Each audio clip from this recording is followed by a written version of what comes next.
You did not pay for the World Cup. You are very clear on this.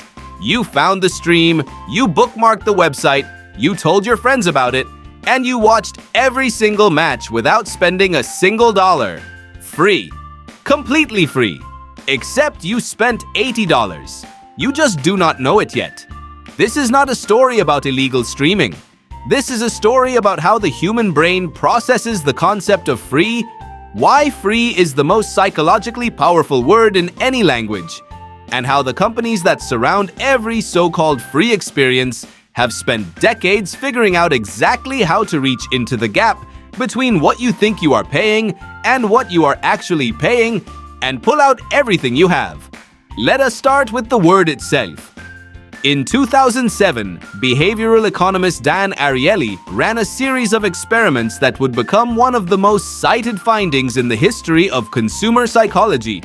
He offered people a choice between two chocolates, a Lindt truffle for 15 cents and a Hershey's Kiss for 1 cent.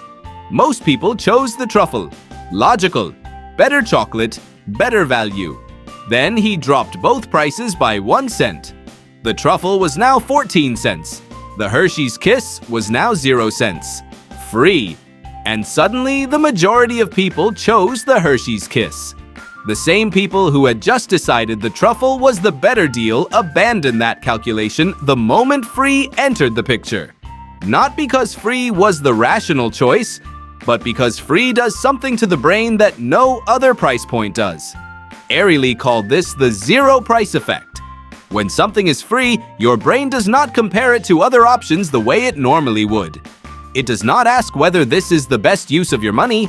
It asks a simpler, more powerful question. What could I possibly lose? And the answer to that question is nothing. Free feels like pure gain with zero risk. And to a brain that evolved to minimize loss and maximize resource acquisition, free is essentially irresistible. But here is what free never actually is. Zero cost. Every free experience comes wrapped in something. Sometimes it is your attention. Sometimes it is your data. Sometimes it is your time, your email address, your location, your behavior, your purchasing patterns. And sometimes, on a free sports streaming site on a Saturday afternoon with the World Cup playing and your brain fully occupied watching a match, it is a series of small, low-friction decisions that you make in the background of your conscious attention that add up, by the end of the tournament, to significantly more than the cost of an actual subscription. Here is how the $80 actually left your account. The free stream site loaded, and around the video player, a landscape of carefully designed commercial real estate appeared. Banner ads, pop-ups, autoplay videos, none of which you consciously decided to engage with, but all of which your brain processed. Research by the Nielsen Company found that brand exposure in a distracted entertainment context, meaning when you are watching something you care about, is actually more effective than exposure in an attentive context. Your critical brain is busy with the match. Your consumer brain is absorbing everything around it. During the tournament, you made the following decisions, none of which felt like spending because none of them felt connected to the football. During halftime of the group stage match, you saw an ad for a food delivery app offering a free first delivery. Free. You downloaded it. You ordered food for the quarter-final match. The delivery was free. The food was not. $40. During the round of 16, a notification appeared for a sports merchandise site with a limited offer. You added a jersey to your cart during extra time, during the kind of heightened emotional state that psychologist Paul Slovik's research identifies as the exact condition under which people are most likely to make unplanned purchases. The jersey was $30. During the semi-final, a streaming service ran an ad offering a free trial. You signed up. You watched one thing on it during the final. You forgot to cancel. $10 charged the following month. $80 for watching the World Cup for free. None of those decisions felt like they were caused by the free stream, but they were in the ecosystem created by the free stream. The free stream did not cost you money directly. It created conditions. It put you in front of audiences. It captured your attention during emotionally charged moments and sold that attention to advertisers whose entire job is to convert it into spending. You were not watching the World Cup for free. You were the product being sold to everyone else. This is the fundamental misunderstanding at the heart of free. Free does not mean no one is paying. It means someone other than you is paying in exchange for access to you. Facebook is free. Instagram is free. TikTok is free. Google is free. Your email is free. Every single one of these platforms has built a trillion-dollar industry, not by charging users, but by charging the companies that want to reach users. You walk in for free. Advertisers pay for the door you walked through.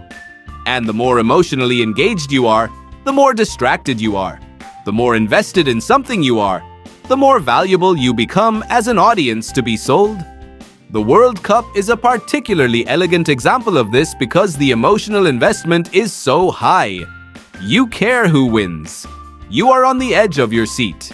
Your brain is flooded with dopamine during goals, cortisol during penalty shootouts, and the kind of tribal social bonding chemicals that evolutionary psychologist Robin Dunbar has linked to the deepest forms of human engagement. In that state, your resistance to commercial influence is at its lowest. Your emotional openness is at its highest. And the companies that paid to be in front of you during that state know exactly what they paid for.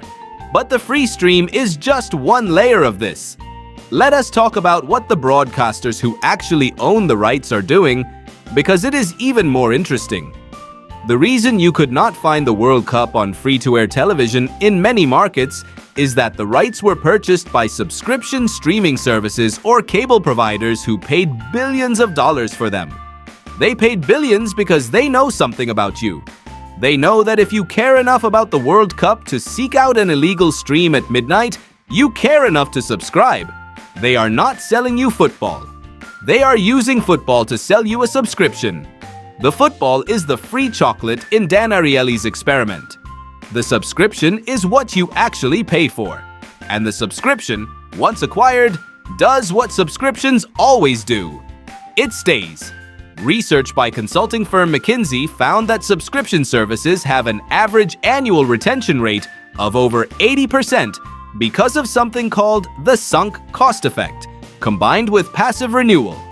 You subscribe for the World Cup. The World Cup ends. The subscription continues. Because canceling requires an active decision, and inertia is one of the most powerful forces in consumer behavior. 12 months later, you have paid for a service you used for 4 weeks. So what do you do with any of this? The next time something is free, ask one question before you engage with it. What is the business model here? If you cannot immediately identify how the company offering this free thing makes money, the answer is almost always that they make it from you. From your attention, your data, your behavior, or the emotional state they catch you in while you are enjoying the free thing. Free trials require a calendar reminder set at the moment of sign up, not the moment you remember. Free streaming sites are not free. They are attention harvesting environments that sell your distracted, emotionally engaged brain to the highest commercial bidder. And free experiences that require emotional investment are the most expensive free things in the world, because they get you when your guard is down and your wallet is the furthest thing from your mind. You did not pay for the World Cup. You are right about that, but the World Cup paid for you, and it got a very good return on the investment.